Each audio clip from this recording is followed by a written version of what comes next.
Today I'm going to share how I overcome the fear of speaking a foreign language. And if you are someone who had to intentionally learn a second language, especially after adulthood, you know how difficult it is. There's always that fear of looking dumb, fear of speaking something wrong and other people don't understand.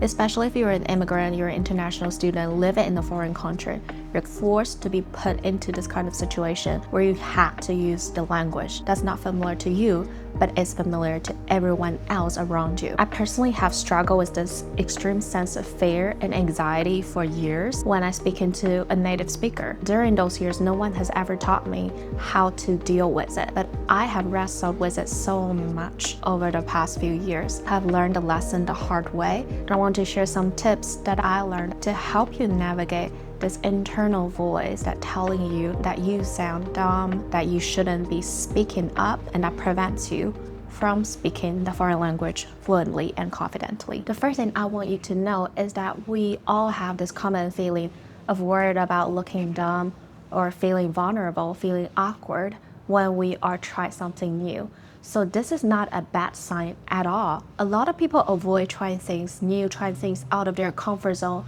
because they don't like this feeling, and what they do is they avoid it altogether. But here you are watching this video trying to figure the things out, meaning that you are very likely already better than those people because you are willing to try. And it takes a lot of courage to try something new. So I want you to recognize that and celebrate that.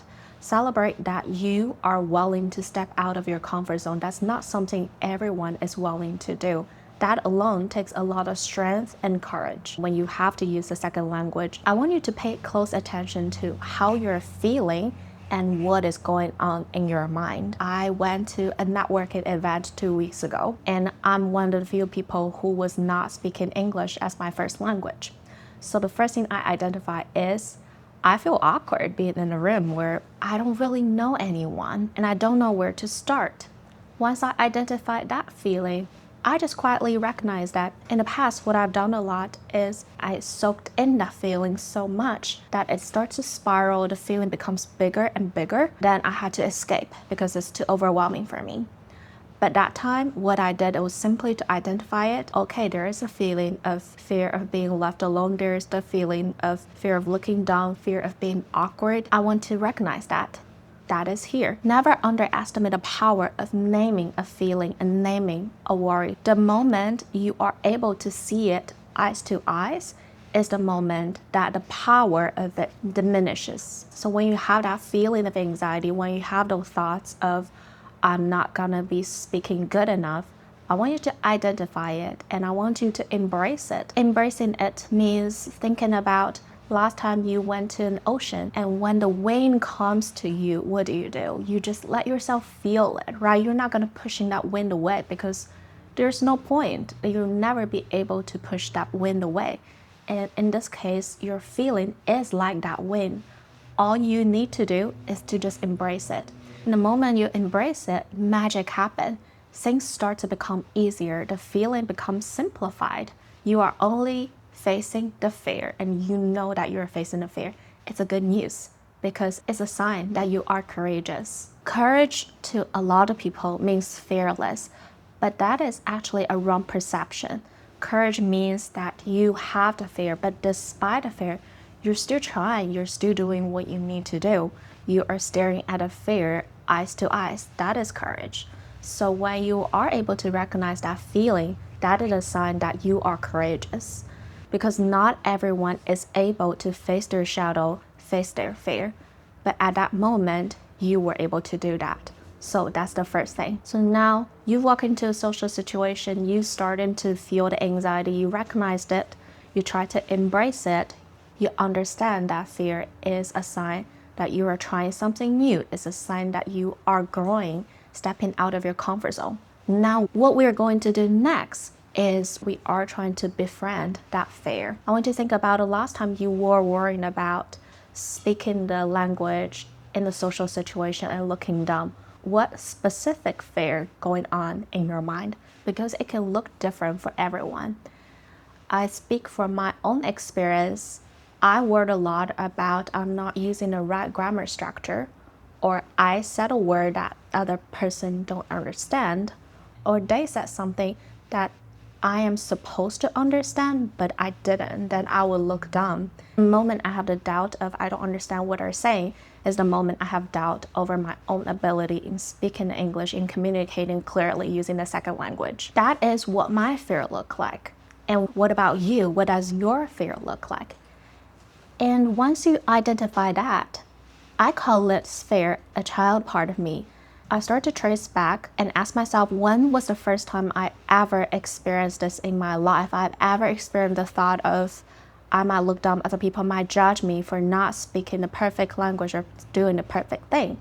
Oftentimes we'll be able to trace that into a childhood source, and usually it's from a parent when they're being harsh, they're being judgmental on our imperfect behavior. So that scared child part of you that feels so vulnerable when they are in that new territory, new situation, was actually responding to internalized voice coming from our parents or maybe our teachers a lot of time. This is an important realization because then you can see there is a reason why you were feeling scared in the first place. It's not because you're not strong enough. It's not because you're born weak. It's just because there are different ways we were treated when we were a child. And no parents are perfect, no teachers are perfect. So sometimes when we're a kid, we become very sensitive to any negative feedback that we received. And that left a very deep imprint on us, and we carried it with us into adulthood. And this is a wonderful moment for you to work on your childhood problems, or in a lot of people's term, a childhood trauma. The cure for healing that vulnerable child part of you is kindness and self-compassion. When I first heard of the concept of self-kindness and self-compassion, I had so much doubt because I was born up in a family culture or just Asian Chinese culture in general. We were taught to be hard on yourself so you can work harder, try to be humble so you can keep improving. But a lot of research actually shows that self-compassion will not make you weak. On the contrary, it makes you stronger. When you're able to talk to yourself in a kind way, talk to that scared child part of you. I see you. I know that you are scared of the situation. I know that you've never seen so many people. I know this is the first time you went to a networking event. I know this is the first time you step into a classroom full of American students or where you're only international students. These are the moments the scared child wants to be seen. Your goal as an adult is to take care of that child part of you. A good exercise that I use is I will literally visualize this small child standing next to me as we're walking into a classroom, a social situation together. And I see her reaction, her facial expression of scared, and I comfort her. I will tell her in my mind that it's okay to be scared. It is okay to feel anxious, and I will take care of you. We are going to do this together. And when you are able to visualize that child as a separate part of you, and also forming a connection with the child, be able to comfort her, you'll be able to see the fear from a distance instead of the fear becomes so in front of you that everything you see is fear. So you can think of fear as you're wearing sunglasses. When you are wearing the sunglasses, the world is completely dark, right? That's the lens you're using.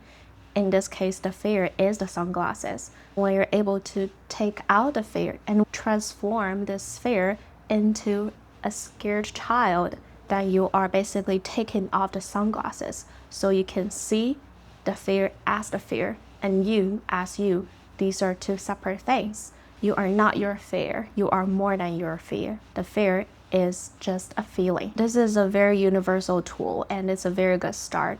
I find it applicable not just to when I feel anxious in a social situation, but in a lot of other situations when I have imposter syndrome, when I don't feel confident enough to step into the room, when I fear something bad might happen. I was named this uncomfortable feeling, transform it into a scared child part of me, and I use a gentle voice, kindness, compassion to speak to her. When we do that, the magic happens, things become easier. So here's the challenge for you this week. I want to try these things out on your own. I'm going to name it step by step in the description, so you will have an easier time to navigate it. And let me know in the comment if you find this method helpful or if you have any question about this method. And in the next episode, we are going to specifically address how to prepare yourself internally to step into a social environment and harness your confident energy. I hope you enjoyed today's video, and if you're new to this channel, please subscribe, and I will see you in the next one. Bye.